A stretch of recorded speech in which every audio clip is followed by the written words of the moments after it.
तो ये क्या सिलसिला है सर कि नॉन इलेक्टेड लोग भी आपके लिए ज़्यादा वज़ीर आज़म साहब के लिए वो बहुत अजीज़ हैं और जो काम है वो ऐलानात की हद तक है? अच्छा, दो सवालात हैं आपके और इसके साथ साथ बाजवा साहब ने भी एक दो चीज़ें कही हैं। देखें, पहली बात तो ये है कि बाजवा साहब कह रहे थे कि वो मुआवनीन खुसूसी के साथ मीटिंग्स करते हैं, तो क्यों ना करें। मुआवनीन खुसूसी जो हैं ये कॉन्स्टिट्यूशन के मुताबिक इनकी अपॉइंटमेंट होती है। मुल्क के वज़ीर आज़म को इस बात की इजाज़त होती है कि वो मुख्तलिफ सब्जेक्ट्स के लिए, मुख्तलिफ एरियाज़ के लिए अपने लिए स्पेशल असिस्टेंट्स को नॉमिनेट कर सकता है। जब आप उनको नॉमिनेट करते हैं, ज़ाहिर उनको कोई जिम्मेदारी देते हैं। जब जिम्मेदारी देते हैं तो उनके साथ मीटिंग्स भी करनी होती हैं। दूसरी चीज़ ये है कि कैबिनेट के साथ वज़ीर आज़म हर ट्यूसडे को मीटिंग करते हैं और ये सिलसिला पिछले 2.5 साल से चल रहा है। और ये पाकिस्तान की तारीख में किसी वज़ीर आज़म ने कैबिनेट की इतनी मीटिंग्स नहीं की जितनी कि प्राइम मिनिस्टर इमरान खान कर रहे हैं। ये रिकॉर्ड के ऊपर है चीज़। अब आ जाते हैं आपके सवालात की तरफ। ऐलानात तो करते हैं, काम नहीं करते। भी कौन से ऐसे ऐलानात हैं जो जिन पे काम नहीं हुआ? अगर आप इकोनॉमी की बात करें कि एक जो वेंटिलेटर के ऊपर इकोनॉमी थी, बैंकरप्सी की तरफ जा रही थी, उस इकोनॉमी को जिसका आगाज जो था वो $20 अरब के करंट अकाउंट डेफिसिट से था, वहां से उसको निकाल के सरप्लस में ले आए। आप और चीजें छोड़ें, भी पिछले 3 महीने में, पिछले 10 महीने में फॉरेन रेमिटेंस पाकिस्तान की 72 साल की तारीख में सबसे बड़ा रिकॉर्ड है। आप जो टेक्सटाइल की एक्सपोर्ट थी, ये तकरीबन 15 साल के बाद उस लेवल पे गई है जहां पे किसी जमाने में हुआ करती थी।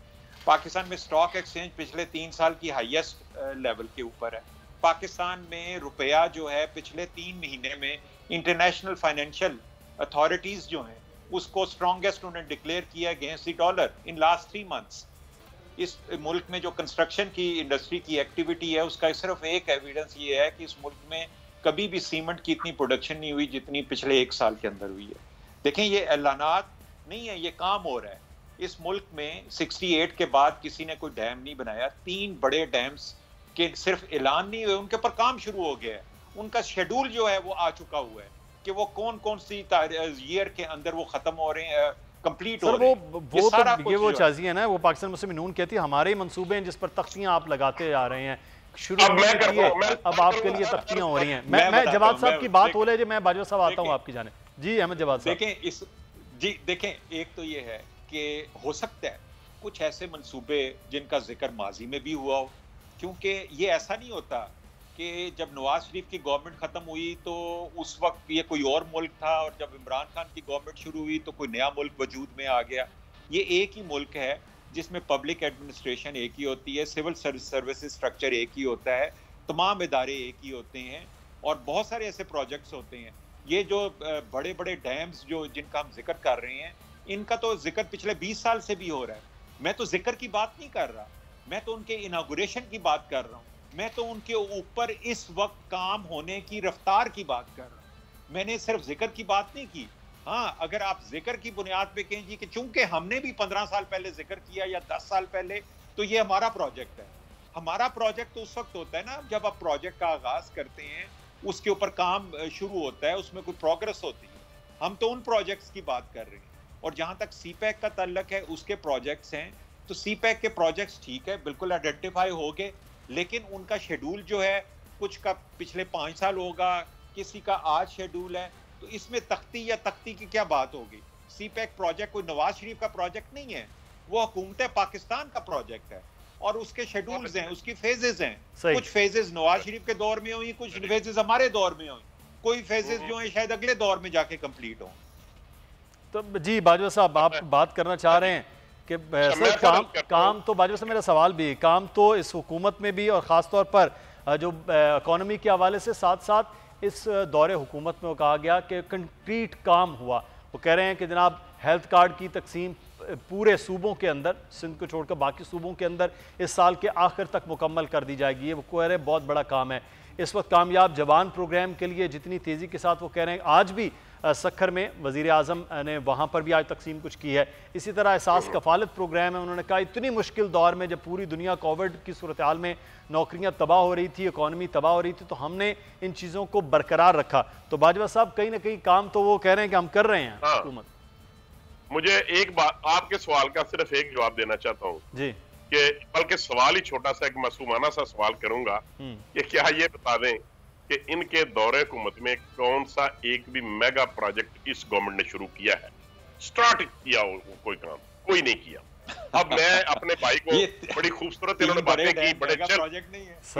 मैं सर करता हूँ सर, मैं करता हूँ। अब सर ये बात है, ये कहते थे कि हमने लानत किए, कौन से हमने पूरे नहीं किए। ये कहते थे कि जब हमारी गवर्नमेंट आएगी, बैरून मुमालिक में जो पाकिस्तान की करप्शन का पैसा पड़ा हुआ है उसको 5 अरब रुपए जो है वो वर्ल्ड बैंक के मुंह पे मारेगी, और 2 अरब रुपया जो है वो IMF के मुंह पे मारेगी, और 5 अरब रुपया जो है पाकिस्तान के खजाने में आएगी, और पाकिस्तान ऊपर उठ जाएगा। ये कहते थे। अब फिर इसके बाद ये कहते थे कि 30 दिन में हम सूबा जनूबी पंजाब बनाएंगे। सर आपने कर्जा वो कह रहे हैं इतना ले लिया है कि उस कर्ज की किस्तें उतारते वो इकोनॉमी नहीं खड़ी कर पा रहे।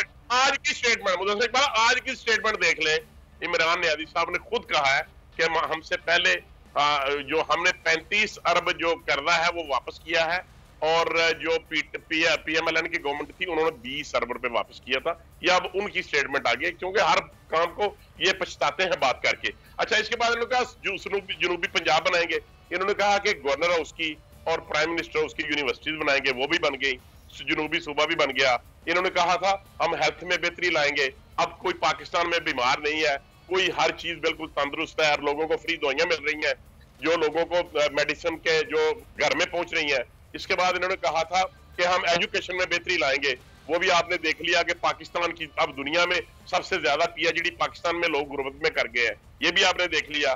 फिर उन्होंने कहा था कि कानून सबके लिए बराबर होगा, आपने देख लिया कि रियासत मदीना कैसी है, ये पाकिस्तान है या पाकिस्तान की रियासत मदीनी है, या ये 2 पाकिस्तान है या 1 पाकिस्तान है, ये सब आपके सामने बातें हैं।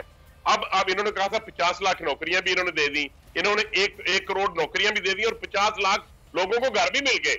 और अमेरिका से, UK से, फ्रांस से, जर्मनी और जापान की जिन दोनों मुल्कों की आपस में सरहदें मिलती हैं, वहां से लोग यहाँ पे आगे नौकरियां ढूंढ रहे हैं। सर आपको पता नहीं है?